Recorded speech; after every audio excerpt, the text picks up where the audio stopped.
Herkese selamlar kıymetli dostlar. Arda Güler'le Vinicius Junior arasında çıkan krizin görüntüleri sosyal medyada gündem olurken İspanyol basını da buna yer verdi ve tam da bu olay üzerine çok önemli bir yazı kalemi alındı. Ayrıca tam da bu olayın gündeme gelmesinden sonra Mourinho Real Sociedad maçı için basın toplantısı yaptı. Konu hakkında bir şey söylemese de Vinicius hakkında birkaç bir şey söyledi. Hazırsanız başlayalım.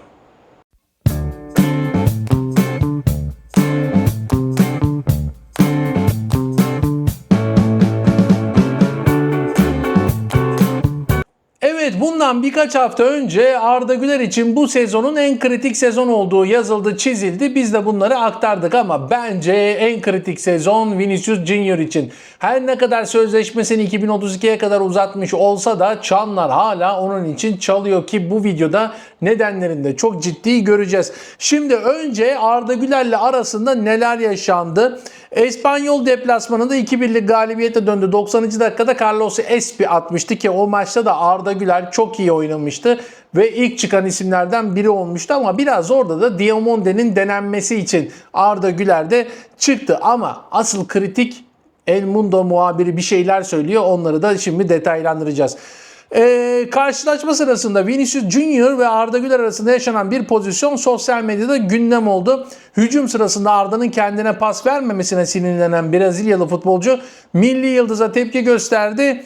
Demiş ki Arda'ya, Arda bir kez olsun şu pası bana at, hep aynı şey ifadelerini kullanmış. Bu video maç sırasında çok anlaşılmasa da maçtan sonra sosyal medyaya düşüyor o an ve gündem oluyor bir anda. İspanyol basını da bununla ilgili şeyler yazmış. Real Madrid'in iki yıldız arasında saha içinde yaşanan kısa sürede gerilim karşılaşmanın ardından sosyal medyada geniş yankı buldu. Vinicius'un Arda Güler'e tepki gösterdiği anların görüntüleri kısa sürede binlerce kez izlendi. O görüntüleri ben veremiyorum ama siz Twitter'dan, yani yeni ismi X olan platformdan bulabilirsiniz. Veremememin sebebi de telif mevzusu. Çünkü video telif yer. O yüzden o görüntüleri ben veremiyorum. Ama şunu da söylemek gerekiyor. Arda Güler'in kaçıncı sezonu artık Real Madrid'in böyle eskilerinden olmaya başlıyor yavaş yavaş. Öyle bir senelik 2 senelik futbolcu değil. Vinicius Junior kaç defa Arda istedi de pas atmadı? Vinicius Junior acaba bu soruyu kendine soruyor mu? Ve bence Vinicius Junior, ben arkadaşlarıma, hani bırakın Arda Güler'i geçtim, ben takım arkadaşlarıma ne kadar pas atıyorum, ne kadar kritik paslar atıyorum, bunu oturup da sorguluyor mu? Bilmiyorum ama bir şekilde Mourinho da Vinicius'u kazanmaya çalışıyor. Açıklamalardan da göreceğiz ama bunun üzerine Estario gazetesi yazarı Miguel Capoleliano isimli yazar, kelli felli adam, kaç yaşında, tam da bu konu üzerine bir yazı kalemi almış Estario gazetesinde. Bakalım neler yazmış.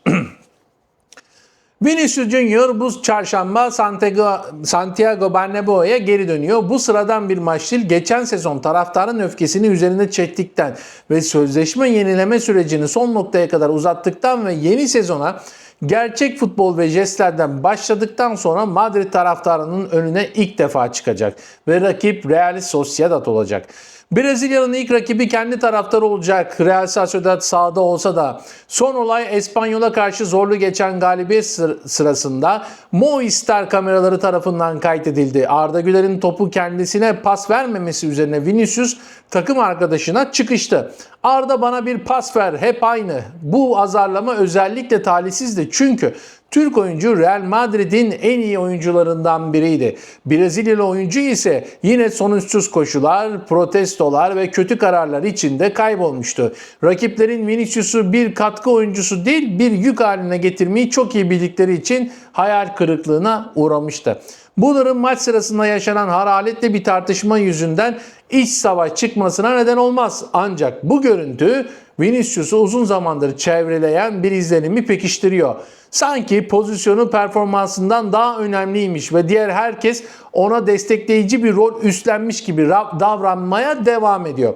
Sorun şu ki Bernabéu artık onun argümanlarına inanmıyor. Geçen Aralık ayında Sevilla maçında başlayan yuhalamalar ve sonraki aylarda da devam etti. Forvet oyuncusunun da sonunda evinde neden yuhalandığını anlamadığını kamuoyuna açıkladı. Ancak Taraftarın takımı berbat sezonun öncesinden şikayet etmek için haklı nedenleri vardı. Performansı, davranışları ve aylarca süren sözleşme görüşmeleri. Soru şu ve kaçınılmaz bir soru diyor. Eğer kendi taraftarı onu bu çarşamba yine yuhalarsa Mourinho'da zorbalıktan bahsedecek mi? Barnabeu sert olabilir ancak genellikle oldukça basit bir çözümü vardır. İyi oyna, koş, gol at ve sürekli başkalarını suçlamayı bırak. Vini elinde bu iş zor görünüyor diyerek de bitirmiş. Şimdi burada Mourinho'nun dediği bir laf var. Mourinho zorbalıktan bahsedecek mi yine? Çünkü Mourinho bir basın açıklaması yaptı Real Sociedad maçı öncesi ve bu açıklamada neler söyledi? Vini'ye diğer oyunculara kıyasla nasıl davrandığı arasında çok fark yok dedi. Hepsine aynı davranıyorum dedi. Ve diyor ki yani sahaya giriyorsunuz, sonra bir tekme geliyor size. 10 tane faul yapılıyor ve sadece bir sarı kart çıkıyor. Bir şekilde de sizin psikolojisinin bozuluyor. Saldırganlığa varıyor ve kırmızı kart çıkmıyor. Bu hoşlanmadığım bir muamele diyerek Vinicius Junior'ı destekledi Jose Mourinho. Geçen gün söylediğim gibi bu Mourinho'nun sözü. Geçen gün de söylediğim gibi sözlerimi fırsatçı veya bencilce olarak yorumlamak ve sonra da Benfica teknik direktörü olduğum zamanlarki sözlerimle karşılaştırmak isteyenler. Bu çok kolay. Benfica'nın teknik direktörü olduğunda sadece kulübümle ilgileniyordum. Real Madrid'de değil. Ama Vini duygusal kontrolünü arttırmaya çalışıyorum. Ancak maç başlıyor ve 3 dakika sonra tekme yiyor. Bu saldırganlık hareketi.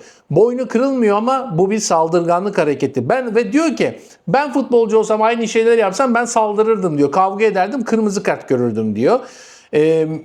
Jose Mourinho ve Vinicius Junior'u koruyor. Onu birazcık duygusal olarak çok fazla önde olan bir futbolcu. Onu ben çok daha iyi yere getireceğim diyor. Mourinho takımında Vinicius'u koruyor. Şimdi tam da bu olaylar üzerine El Mundo muhabiri Abraham Romero bir haber yazdı El Mundo gazetesinde. Diyor ki Vinicius Junior, Kylian Mbappe ve Jude Bellingham dokunulmaz. Bu açıkça belli olan bir şey. 12 ay önce Xabi Alonso Vinicius'u yedek kulübesine oturttu ve olanlar oldu. Takım karıştı, kavgalar başladı. Sonra da Xabi Alonso takımdan gönderildi şeklinde bir hatırlatma yapmış Abraham Romero bu Mourinho'nun açıklamaları üzerine. Evet, bir de En Confidential gazetesi de Arda Güler'le ilgili bir bölüm yayınlamış. Onunla da öncelikle Arda Güler'i çok sevdiğini söyleyen Mourinho'nun açıklamalarını vermiş. İşte o Modric olacak falan filan. Ve de şöyle devam etmişler. Ligin ilk maçında Arda Güler Real Madrid'in öne çıkan oyuncularından biriydi. Topa hakimiyeti, oyun dağıtımı ve tempo belirlemesiyle Real Madrid'in hücumlarındaki hızının nedenlerinden biri oldu. Başlangıçta 4-2-3-1 dizilişinin sağ kanadında yer alan Arda Güler sonunda Bellingham'ın arkasında merkeze doğru kayarken İngiliz oyuncu Mbappe sağ kanadı kullanıp sahte 9 numara görevi olarak yer aldı diyor. Ve bir bakalım bununla ilgili başka da bir gelişme yok. Ve diyor ki aslında duran toplarında önemli bir rol üstlendi diyor. Bu haberde devam ediyor. Sağ kanatlardan kullandığı ortalarda çok büyük etki yarattı diyor ve sol taraftan kullandığı bir serbest vuruşta da Bellingham'a golü attırdı. Mourinho'nun Tottenham'dan getirdiği Modric'te olduğu gibi onu daha da geliştirebileceği, jenerasyonun en iyi oyuncularından biri olabileceği gösteriliyor. Ancak bu süreç devam ederken Portekizli teknik direktör önümüzdeki maçlar için tüm oyuncuların dönüşümünü nasıl yöneteceği henüz belli değil diyor. Burada da şuna gönderme yapıyorlar. Tchouaméni geri dönünce neler olacak? Nasıl devam edecekler? Onu birazcık kafalarda soru işareti bırakmış. Real Sociedad karşısında Tchouaméni hem de Endrick oynayabilecek. Bu durumda Arda Güler, Valverde ve Bernardo Silva sahada nasıl yer bulacak demiş. Ve geçiyoruz Sendana Ser gazetesine. Onlar da şöyle bir haber yayınlamışlar.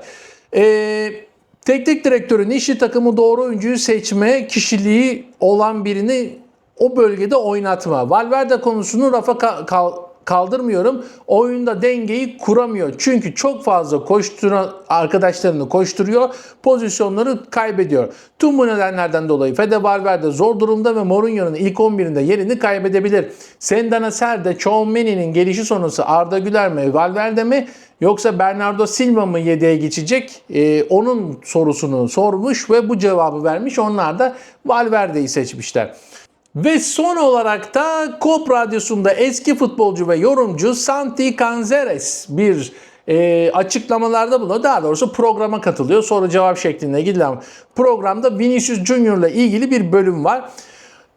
Sarı kart alan, ilk yarıda sarı kart alan Vinicius Junior'ın davranışlarını sürekli ve tartışmalarını şiddetle eleştiriyor. Spor yayını sırasında hiç hoşuma gitmeyen kişi Vinicius'ta, yıllar geçiyor ve hala bu tavrı sergiliyor. Buna ihtiyacı yok şeklinde bir açıklama yapıyor. Maç boyunca çok yoğundu diyor Fede Valverde de. Arda Güler ve Bernardo Silva ile birlikte gösterdiği gelişmeyi vurguluyor. İkisi beraberken Real Madrid'in merkez orta sahası çok güçlü oldu diyor. Ve başka da bir şey dememiş. Fede Valverde ile ilgili de gelişme belirtileri görüyorum demiş ve şimdilik söyleyeceklerim de bu kadar demiş. Benim de şimdilik söyleyeceklerim bu kadar. Evet, şimdi merak ediyorum ki Vinicius Junior ile Arda Güler arasındaki bu kriz hakkında siz neler düşünüyorsunuz? Yorumlara mutlaka bunu belirtin. Abone olmayı unutmayın. Videoyu beğenmeyi unutmayın. Hype'ınız varsa hype'ınızı da alırım. Ben Oğuzhan Poyrazoğlu. Bir sonraki videoda görüşmek üzere. Sağlıcakla.